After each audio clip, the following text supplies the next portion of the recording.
Y precisamente vamos a hablar de las carnes porque a partir de hoy comienza a regir lo que se denomina cortes cuidados, ¿no? El programa acordado por el gobierno con frigoríficos y el sector de la carne, que en general siempre queda en algún mercadito de Buenos Aires y rara vez llega de manera federal al resto del país. Pero esta es una solución para controlar el precio de la carne. ¿Qué debate el que viene, Mari? Bueno, claramente, Pablo, estamos ante una suba de los precios de la carne que viene observándose desde hace por lo menos unos 10 meses. El gobierno nacional ha acordado precios cuidados para algunos cortes en particular, un programa que no ha tenido impacto, al menos en el interior del país. Pero ¿cómo opera respecto de los cortes que, por ejemplo, quedan fuera del programa? ¿Son efectivas este tipo de medidas? ¿Cómo se está desplegando en las distintas provincias? Bueno, de todo eso vamos a hablar con un referente del sector de carnes. Así es, vamos a sumar a este análisis al presidente de Cartesa, Javier Rotondo. Javier, ¿cómo estás? Buenos días.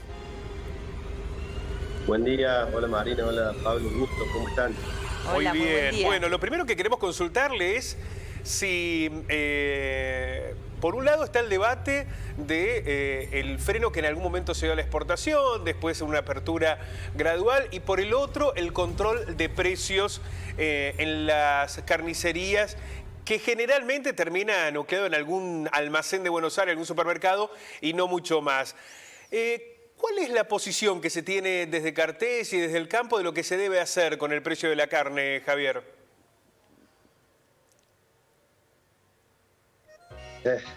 Lo que pasa es que lo que se debe hacer va de la mano de un sinceramiento de la principal situación o variable a tener en cuenta en toda esta sin razón en la que caemos cada vez que se busca medidas de parche y no medidas de fondo, que es la inflación. Indudablemente la producción ganadera tiene una lógica estacional, una lógica de producción, una lógica de funcionamiento. Yo siempre digo que la carne que ustedes o nosotros consumimos en la carnicería tiene un proceso que va mucho más allá o mucho más atrás de un gobierno. Por lo tanto, tiene una dinámica de producción que tiene muchas variables. Te pongo un ejemplo puntual. Ustedes están hablando de un acuerdo de precios que es absolutamente incumplible, claramente vos lo decís, que no llega al interior, solamente con 4 o 5 cadenas de supermercados de las grandes urbes, y que a su vez atenta contra una cantidad enorme de carnicerías pequeñas que no pueden competir. Eso como primer medida. Pero el fondo de esto tiene que ver con la distorsión de precios relativos. Yo les pongo un ejemplo puntual. El camión que traslada el animal comprado en cualquier mercado al frigorífico ya incrementó el 9% su gasoil, por lo tanto el transporte tiene un costo, y ese costo indudablemente que en algún punto el transportista lo va a aplicar a su servicio, ¿sí? Al servicio que brinda. La energía tiene un costo, los frigoríficos y las plantas tienen un costo energético. Una economía inflacionaria, no digo que no sea lógico, requiere paritaria, por ejemplo, de carne. Esas situaciones son cuestiones que se trasladan al precio del producto. Pero por ahí no se tienen en cuenta, o los eslabones de la cadena no lo terminan de sincerar, y sí recae todo el peso sobre quien produce, en este caso nosotros los productores, que somos los únicos que no tenemos capacidad de trasladar esa estructura de costo al precio. Entonces todo este tipo de medidas, esta barata de cortes, alguien lo paga, y lo termina pagando el consumidor, que no le llega al interior y que es simplemente un hecho periodístico, y el productor, que indudablemente los eslabones de la cadena caen sobre el precio. Y esto que vos bien decías que pasó en mayo, el cese de exportaciones o la cuotificación, generó una depresión muy grande en el precio del productor. Los frigoríficos se estoquearon y después sí hicieron un buen negocio aquellos que tienen capacidad de lobby con el gobierno. Entonces entramos en una sinrazón del sálvese quien pueda, y pierden los consumidores y pierden los productores, eso está claro. Por lo tanto, la única manera de incentivar la producción para que haya consumo interno a valores lógicos nunca los va a haber si en Argentina no planteamos un plan para reducir la inflación y la distorsión de precios. Con una emisión monetaria, con una situación permanente de tensión sobre distintas variables, y si encima queremos tratar de controlar con este esquema de control de precios que nunca tienen resultado, y creo que ustedes en la introducción me hicieron claro, me parece que no vamos a atacar el problema de fondo y seguiremos sin atacarlo, con un agravante, el desincentivo a la producción. Para En, usted... en algunas producciones en donde el productor tiene el costo de oportunidad, el ganadero es muy difícil que deje la actividad porque hay una cuestión también de generación, ya le digo, es una producción biológica y muy lenta, pero muchos evalúan el costo de oportunidad de hacer otra actividad, por ejemplo la agricultura, y eso atenta. Y en el pasado reciente ya lo tuvimos el resultado, perdimos 11 millones de cabezas por esta política restrictiva. Conclusión, no, si bien la economía bastante caída, el presiona sobre el precio de la carne sube. Eso no hay mucho más para decir. Para el sector de la carne, Rotondo, la solución tiene que ver con incentivar la producción, una cuestión de oferta y demanda en el mercado. ¿Pasaría por ahí la salida? Una alternativa es dar previsibilidad por una cuestión lógica. Nosotros hablamos, porque siempre se pone en tela de juicio es exportación versus consumo. Siempre se pone esa dicotomía o este tipo de quizás de gobiernos que buscan en el control de precios, lo mismo con el fideicomiso de trigo y maíz que quieren ahora monitorear, siempre se pone una tensión entre dos sectores, y indudablemente que son complementarios. Y yo les pongo un ejemplo puntual.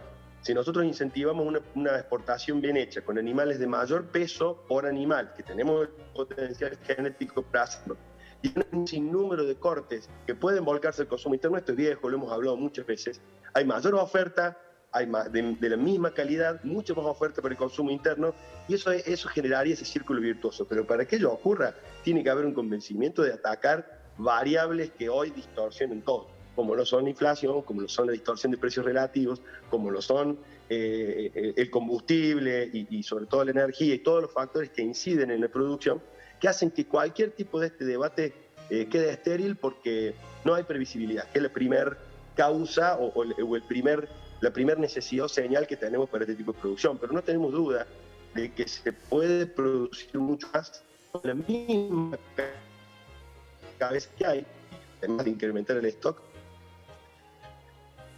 puede volcar mucho el consumo. No se entiende. Nosotros no lo hemos logrado entender y es una culpa que hacemos, y los gobiernos tampoco lo entienden. Agarran y esas actos de desesperación, de tratar de actuar espasmódicamente por la respuesta que generan los mercados. Hay otra cuestión claramente que la gente no sabe: la carne tiene un fenómeno estacional muy grande.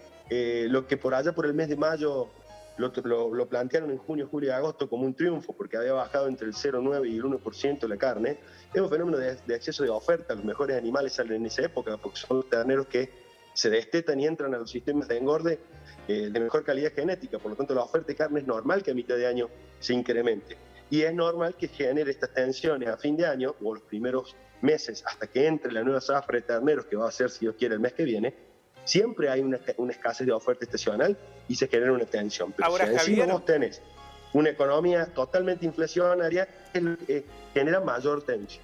Javier, haciendo referencia a esta cuestión de la inflación, vos señalabas recién que el aumento de los combustibles, de la energía, terminan impactando, incluso de los salarios, ¿no?, en el precio de la carne. Pero el año pasado no aumentaron las tarifas, estuvo congelado a partir de mayo los combustibles, los salarios subieron por debajo de la inflación. ¿Por qué sigue aumentando la carne?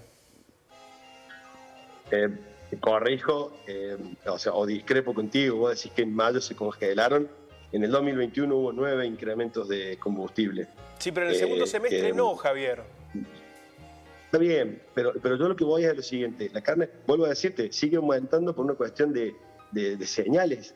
Cuando vos tenés menos oferta porque el productor trata de llevar su actividad, por ejemplo, vende el maíz y no lo guarda para alimentación animal, indudablemente eso ejerce una tensión sobre una menor oferta, que es lo que ocurrió.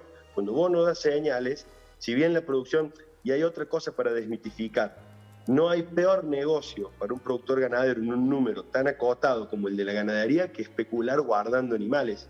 El animal gordo que no se vende es el peor de los negocios y es la mayor pérdida de rentabilidad que un productor puede tener. Por lo tanto, eso que dicen de la especulación del productor no es real. es muy difícil especular en producciones animales, sobre todo la leche, ni hablar que es perecedera, y la carne, porque hay un fenómeno de rentabilidad que no te lo permite.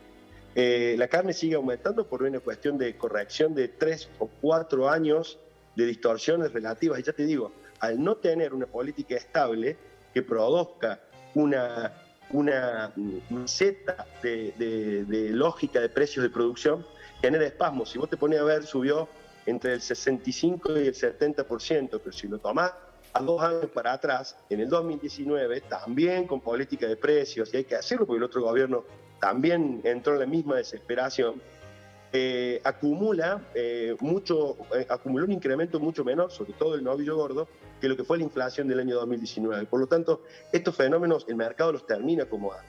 Hay una cuestión lógica, y no es por solo especulación y guardar stock. Ya te digo, el 70 al 80% de lo que Argentina consume son engordes intensivos o feedlots, que tienen en el consumo interno su mayor demanda. Y es un ciclo tan ajustado que en 120 días, si vos tenés un animal terminado y lo dejás en los corrales, perdés muchísimo más plata por esa especulación que se dice que hay. Por lo tanto, indudablemente que hay factores que hacen que la producción sea mucho más ajustada y hay un desincentivo. Si vos te pones a ver en el último trimestre del año, el porcentaje de ocupación de los engordes a corral, que es el que te marca la actividad, estuvo entre el 57 y el 60%. Significa que va a haber menos oferta. Y si Dios quiere, se puede llegar a acomodar con la próxima zafra, como te digo. Hoy un valor de reposición de un ternero hace que el número de aquel que engorda tampoco sea muy ajustado, porque hay un precio internacional de maíz que puja, hay una situación en general de una economía absolutamente distorsiva que hace que el productor saque sus números bien finos. Y lamentablemente son fenómenos que tienden a perder la diversificación de la producción y la carne se ve afectada dentro de este escenario, ¿no? Javier, te mandamos un abrazo grande, te agradecemos muchísimo este contacto. Seguramente vamos a retomar este tema que será uno de los debates centrales a lo largo del año que pasa con la ganadería y la carne en la Argentina. Un abrazo y muchas gracias. Pablo Marino, un gusto como siempre a disposición de ustedes. Muy buenos días. Igual Javier por acá. Rotondo, el presidente de Cartés, en el análisis del precio de la carne en la Argentina. Vamos ahora con más noticias.